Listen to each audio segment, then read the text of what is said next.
Sir what is 30A? 30A Bharat के संविधान में एक ऐसी धारा है, ये धारा ये कहती है कि हिंदू अपने धर्म की शिक्षा नहीं दे सकता, अपने कॉलेज में नहीं दे सकता, प्राइवेट कॉलेज में नहीं दे सकता, इसके लिए कॉलेज नहीं बना सकता, और जो सरकार के जो कॉलेजेस हैं उसमें नहीं दी जा सकती। लेकिन एक धारा है 30, वो 30 धारा मुसलमानों को इस बात की इजाजत देती है कि वो अपनी मजहब की शिक्षा के लिए कॉलेज खोल सकते हैं, वो मदरसे चला सकते हैं, क्रिश्चियन अपने मदरसे चला सकते हैं, स्कूल इंस्टीट्यूशन चला सकते हैं जहां वो अपने मजहब की शिक्षा दे सकते हैं। मेरा सवाल यह है, क्या संविधान के निर्माताओं को इस बात का बोध नहीं था कि सिन्नी जी, अगर आप अपने धर्म की शिक्षा आपको नहीं मिलेगी तो आप में संस्कार कहां से आएंगे, आप में फेथ कहां से आएगा, आप वेद क्या हैं, पुराण क्या है, कैसे जानेंगे अगर आपसे कहा जाए आपको यह नहीं पढ़ना है। और भारत में एक ऐसी सिविलाइजेशन जिसके 5000 साल का जो रिटन डॉक्यूमेंटेशन है, उसमें भारत का कोई भी आप दौर देख लें, कभी भारत की सनातन संस्कृति के मानने वालों ने दुनिया के किसी देश पे हमला नहीं किया।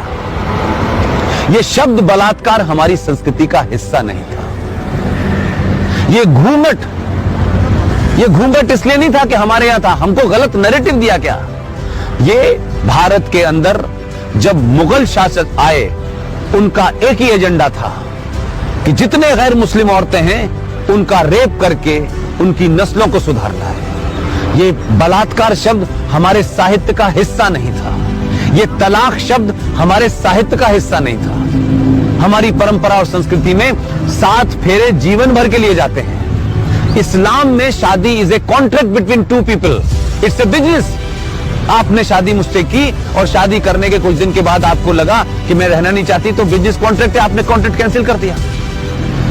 तो आर्टिकल 30A भारत के संविधान से हटना चाहिए। इस देश के 90 से 95 करोड़ हिंदुओं को उनका शास्त्र क्या कहता है, उनका वेद क्या कहता है, इसकी शिक्षा की इजाजत देनी चाहिए। और मंदिरों के ऊपर जो हिंदू पैसा चढ़ाते हैं, यह भी एक लॉ है जो नहीं पता देश को।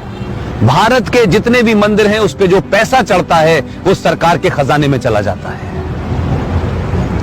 और भारत के मजारों के ऊपर जो पैसा चढ़ता है, जो गुरुद्वारों में पैसा चढ़ता है, वो सारा का सारा पैसा उस धर्म के मानने वालों के पास चला जाता है।